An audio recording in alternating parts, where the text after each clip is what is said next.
souvent, je dois bien l'avouer. Venons-en aux chiffres, car ceux-là sont assez implacables, sinon sidérants. Selon les publications du ministère de la Culture, disponibles actuellement en open data, l'État dépense en moyenne 195 € par habitant en Île-de-France, contre seulement 20 € par habitant en Bretagne administrative, par exemple. C'est presque 10 fois plus en moyenne. L'État dépense 24 € par Français non résidant en Île-de-France. Et si je prends par exemple Mayotte, c'est 10 € par habitant. Comme quoi, au pays de l'égalité, il y en a qui sont plus égaux que d'autres.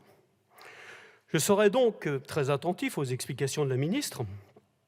Lors de l'ancienne mandature, le gouvernement a eu l'occasion d'expliquer en réponse à une de mes questions écrites que l'implantation majoritairement parisienne des établissements publics nationaux a pour effet de surreprésenter les montants de la dépense culturelle des ministères de la Culture et de la Communication sur la région Île-de-France.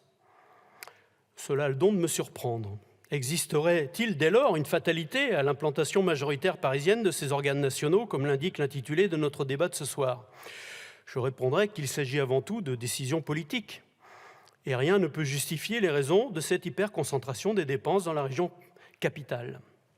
Car c'est bien le budget de l'État et non de la région Île-de-France, voire de la ville de Paris, qui est majoritairement utilisé pour faire fonctionner ces structures, dont la qualité n'est remise en cause par personne. Aujourd'hui, en matière uniquement de patrimoine, 67% des crédits de la culture sont investis en Île-de-France. C'est considérable. Et, il faut bien le dire, un peu injuste.